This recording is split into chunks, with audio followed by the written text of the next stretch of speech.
चलिए आज शुरू करते हैं asexual reproduction in plant. Asexual reproduction in plant हमने पढ़ा था पिछले वीडियो के अंदर। Asexual reproduction in single cell organisms और उनके अंदर फीसन और इस सब के बारे में, बर्डिंग के बारे में, फ्रेगमेंटेशन के बारे में, रीजनरेशन के बारे में हमने स्टडी किया था। तो चलिए आज हम शुरू करते हैं एसेक्सुअल रिप्रोडक्शन इन प्लांट्स के अंदर जो सेक्सुअल रिप्रोडक्शन होता है वो कैसे होता है। देखिए, जो फ्लावरिंग प्लांट्स होते हैं जिनको हम एंजियोस्पर्म्स भी बोलते हैं, उनमें 2 main types of sexual reproduction possible है। सबसे पहले गैमोस्पर्मी।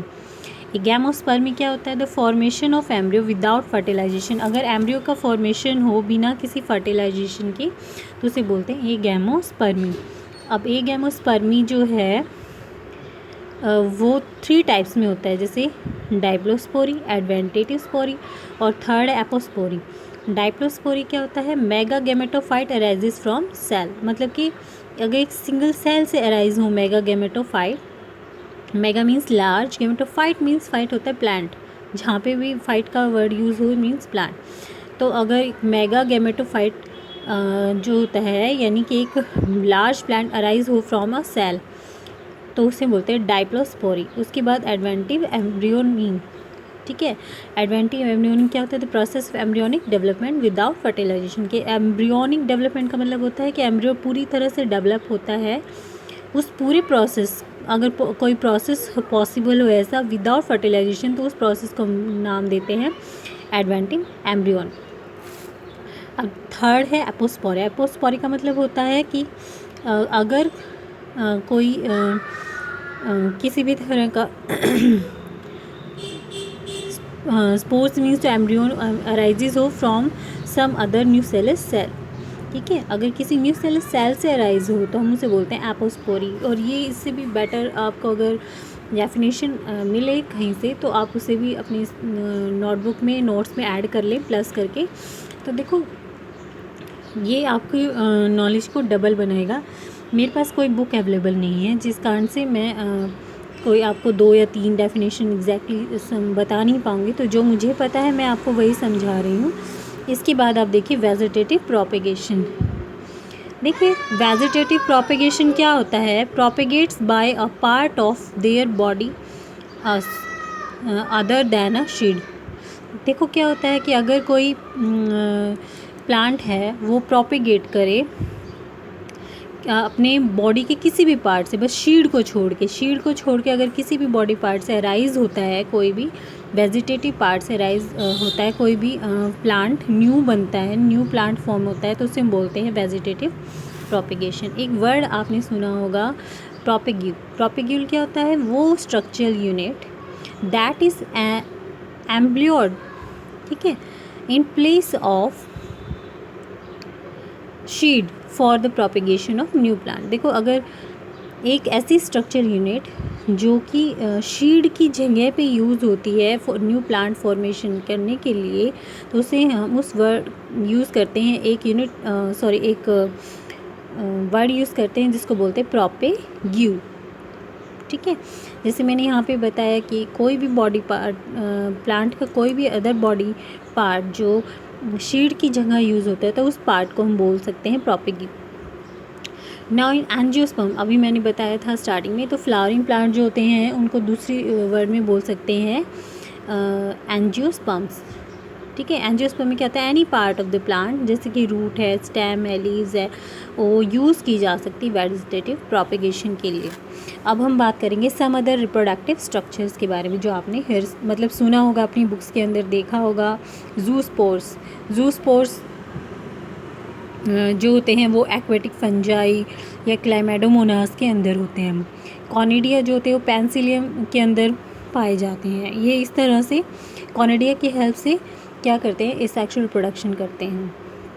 ज़ूस्पोर्स की हेल्प से एक्वेटिक फंजाई और क्लाइमेडोमोनास रिप्रोडक्शन करते हैं। देन हाइड्रा, आप जानते हैं, बिल्कुल बहुत ही कॉमन एग्जाम्पल है ये, तो बर्ड से फॉर्मेशन करता है, सेक्सुअल रिप्रोडक्शन करता है। देन गेम्यूल की हेल्प से, स्पंज जो होते हैं वो सारे गेम्यूल की हेल्प से रिप्रोडक्शन करते हैं। अब हम बात करते हैं इन जो आपने ये न्यू वर्ड सुने हैं इनकी डेफिनेशन से रिलेटेड, मतलब कि होते क्या है।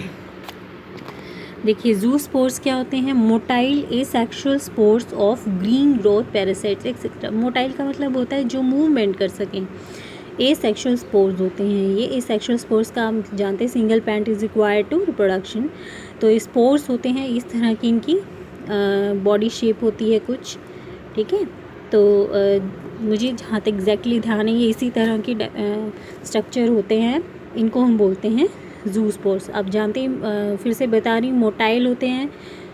मोटाइल का मतलब होता है जो मूवमेंट शो करते हैं। Asexual means single parent requirement होती है, जहाँ पे स्पोर्स मतलब कि शीट टाइप स्ट्रक्चर्स होते हैं। तो ये इस तरह से दिखाई देते हैं जू स्पोर्स। देन इसके बाद कॉनिडिया। कॉनिडिया क्या होते हैं, द फंजाई। इन फंजाई के अंदर asexual spores produce by the mitosis. Mitosis के की हेल्प से cell division with the help of mitosis. Mitosis और मियोसिस प्रोसेस के बारे में भी आप पढ़ चुके हैं, तो आप अपनी बुक से ज़रूर देख लें। और अगर आपको नहीं पता तो इसके सामने ब्रैकेट करके डेफिनेशन भी अच्छे से लिख लें, ठीक है। तो फंजाई जो होती है, there are sexual spores produce by the mitosis. अब ये जो मैंने एक आउटलाइन सी बनाई है कॉनिडिया को समझाने के लिए, तो देखिए ये पार्ट जो होता है इसको हम वेसिकल बोलते हैं। ये वाला जो पार्ट होता है इसको हम म्यूट्यूल बोलते हैं, ई है ये, ठीक है। देन उसके बाद जब ये जो दिख रहे हैं आपको, जब ये यहाँ से रिलीज़ हो जाते हैं तो कॉनिडिया बोलते हैं। इनको हम हाइफे भी बोल सकते हैं। दूसरा वर्ड होता है हाइफे, स्पोर्स के लिए ही वर्ड यूज़ होता है ये। तो आप दोनों को कोरिलेशन करके चलिए और इन दोनों ही वर्ड को याद रखिए, ठीक है। और जब आप विद डायग्राम से किसी चीज़ को समझते हैं तो आपके लिए इजी हो जाता है उसको याद रखना, क्योंकि आपकी ब्रेन के अंदर डायग्राम ज़्यादा रहते हैं बजाय के डेफिनेशन के। तो इसीलिए आप प्लीज़ विद डेफिनेशन किसी चीज़ को पढ़ें। बायोलॉजी एक ऐसी चीज़ है जहाँ अगर आपको चीज़ को समझना है तो विद डायग्राम समझिए, वो आपके माइंड में हमेशा रहेगा। डेफिनेशन उसी से रिलेट रहेगी हमेशा। आपको अपने आप डेफिनेशन याद आ जाएगी जब आप उस डायग्राम को याद करेंगे ना, ब्रेन के अंदर एक अच्छे से बिठा लीजिए, बार बार उसको बनाते रहिए।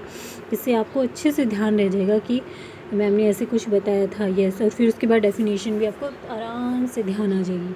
अब हम बात करते हैं गेम्यूल्स की। ये क्या होते हैं, there are inside buds of the fresh water sponge, ठीक है। अब जो स्पंज आपने देखे होंगे फ्रेश वाटर में रहने वाले, अलग अलग टाइप के स्पंज होते हैं। Sponge is a common term is use for the all type of all species of the sponge, ठीक है।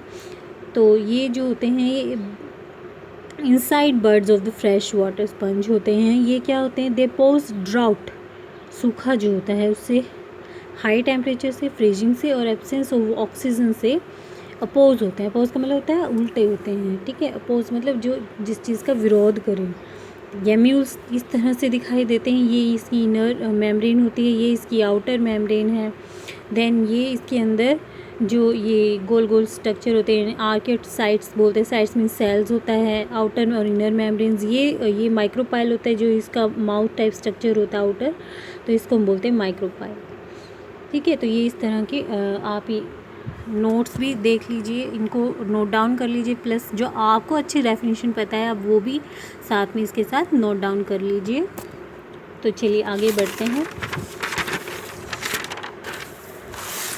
देन इसके बाद है वेजिटेटिव रिप्रोडक्शन। अब आपने कुछ टर्म्स पढ़ी होंगी वेजिटेटिव रिप्रोडक्शन को पढ़ते हुए।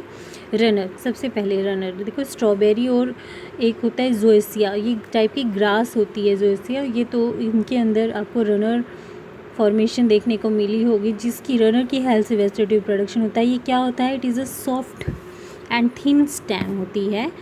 सॉफ्ट मतलब बहुत ही जैसे कि ग्रास के अंदर मिलती है इस तरह की स्टेम होती है, सॉफ्ट होती है। देन उसके बाद थिन स्टेम होती है ये, ठीक है। थिन मतलब पतली, ग्रास लाइक स्ट्रक्चर जैसे। Actually it cuts of and the isolated stem develop into plant. देखिए इसको काट लिया जाता है और इसको किस में बदल दिया जाता है, धीरे धीरे ये स्टेम है वो डेवलप हो जाती है प्लांट के अंदर। तो इस रनर की हेल्प से वेजिटेटिव प्रोडक्शन होता है इन स्ट्रॉबेरी जोएसिया यानी ग्रास है उसके अंदर। दूसरा है रेजोम। रेजोम के बारे में आपने 10th क्लास के अंदर भी पढ़ा था। It is a modified underground stem होती है ये ज़मीन के अंदर, ठीक है। ये इसका जो every piece have the capacity to form another plant. देखिए इसकी हर पीस यानी हर पार्ट में कैपेसिटी होती है, वो एक नया प्लांट फॉर्मेशन करते हैं, जैसे गिंजर, ठीक है। देन उसके बाद होता है सक्कर। सक्कर क्या होता है? It is an adventitious shoot होती है, एक तरह की शूट मतलब स्टेम, ठीक है। इसके बाद बेसल शूट होती है, देन ग्रोथ रूट होती है, ठीक है।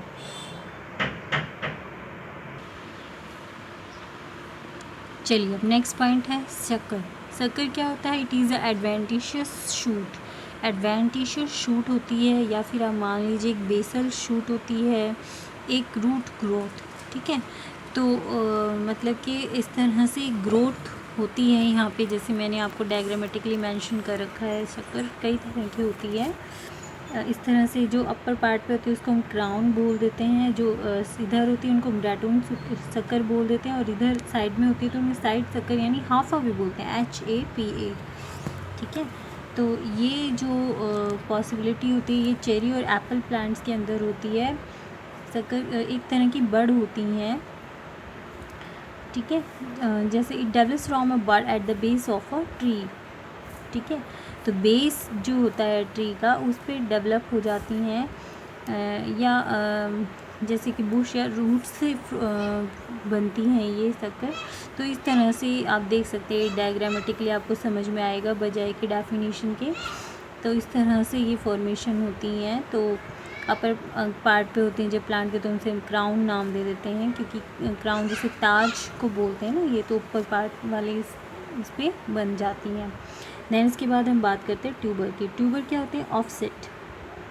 It is a tiny essentially entire daughter plant that is actually created on the mother plant। Tuber भी क्या होते हैं? ट्यूबर भी दो तरह की होती हैं, ऑफसेट होती है और दूसरा होता है बल्ब, ठीक है। तो ऑफसेट जो होता है वो एक tiny essential entire daughter plant होता है। Daughter plant means which is found by the main plant, यानी जिसको हम मदर प्लांट बोलते हैं, उसको उससे अगर राइज होता है at tiny essential entire daughter plant जिस actually created on the mother plant, मतलब कि इस एक्चुअली सिंगल पेरेंट से बनता है, मदर प्लांट से फॉर्म होता है डॉटर प्लांट, उसको हम ऑफसेट बोल देते हैं। और अगर एक दूसरा वर्ड आता है ट्यूबर के अंदर, बल्ब। बल्ब क्या होता है? एक शॉर्ट स्टेम होती है, शॉर्ट स्टेम प्लांट, सॉरी, एक शॉर्ट स्टेम प्लांट होता है विद लीफ बेसिस और फ्लैशी लीव्स, मतलब कि बहुत ही छोटी छोटी लीफ होती हैं, जैसे अनियन और गार्लिक इसके एग्जाम्पल हैं। इनमें छोटी छोटी सी बर्ड फॉर्मेशन हो जाती है, जिसको हम ट्यूबर बोल देते हैं। तो दो तरह की होती है tuber formation, bulb and offset. एक लास्ट टर्म जो आती है वो आपने पढ़ा होगा आपकी बुक के अंदर, ट्रिगर ऑफ बंगाल। एक ये वाटर वीड है, बहुत ही इम्पोर्टेंट है, ध्यान से सुनिएगा। एक वाटर वीड है जिसको बोलते हैं एकोर्निया, ठीक है। एक वाटर प्लांट है, ये पानी के अंदर पाया जाता है। एक्चुअली है ना, ये बाहर से लाया गया प्लांट था, ये इंट्रोड्यूस किया गया था इंडिया के अंदर, क्योंकि इसके जो फ्लावर्स ना बहुत ही सुंदर होते थे, बहुत ही ब्राइट होते थे, बहुत ही सुंदर दिखते थे, तो इसीलिए इसको इंट्रोड्यूस किया गया था इंडिया के अंदर। बाहर से लाया गया प्लांट है कॉर्निया। लेकिन क्या हुआ, एक टाइम के बाद, इसका स्टार्टिंग में हमें नेगेटिव पॉइंट नहीं पता था, इसीलिए इसका यूज़ को देखते हुए, इसके फ्लावर्स को देखते हुए, लीव्स भी बहुत ही बड़ी और सुंदर होती थी, तो इसीलिए इसको इंट्रोड्यूस किया गया था। लेकिन इसने क्या करना शुरू किया था कि it channels oxygen from water that promotes to death of fishes. देखिए क्या हो गया था कि इसने ना ऑक्सीजन को अपनी तरफ खींचना शुरू कर दिया था, मतलब कि जितनी ऑक्सीजन होती थी ना उसको ख़त्म कर देता था ये, जहाँ पे भी होता था। तो ऑक्सीजन ही नहीं रहेगी प्लांट के वाटर के अंदर, तो क्या होना शुरू हो जाएगा, जो वहाँ पे फिशेस हैं या दूसरे भी अदर ऑर्गेनिज़म हैं जिनको रिक्वायरमेंट होती है ऑक्सीजन की, तो उसको ख़त्म कर देता था, जिसके कारण से फ़िश और दूसरे ऑर्गेनिज़म की डेथ हो जाती थी। तो इसलिए Eichhornia is very important water weed, ये आप ध्यान रखिएगा। That's it. ये था आपका सेक्सुअल रिप्रोडक्शन कंप्लीट। इसके अलावा बेटा अगर कोई भी टर्म मुझसे छूट गई हो तो प्लीज़ आप अपने नोट्स में ऐड कर लेना, या फिर कोई चीज़ समझ ना आई हो तो मैं वो नेक्स्ट वीडियो में इंट्रोड्यूस करा दूँगी। आप अपने क्वेश्चन को ज़रूर लिखना, ताकि मुझे भी थोड़ा सा ये हो कि मैं नेक्स्ट वीडियो बना पाऊँ, ठीक है। और होप यू बेस्ट। आप अपना काम बहुत अच्छे से करिए, और कोई भी किसी भी तरह की हेल्प की ज़रूरत हो तो you can tell me. Okay, bye.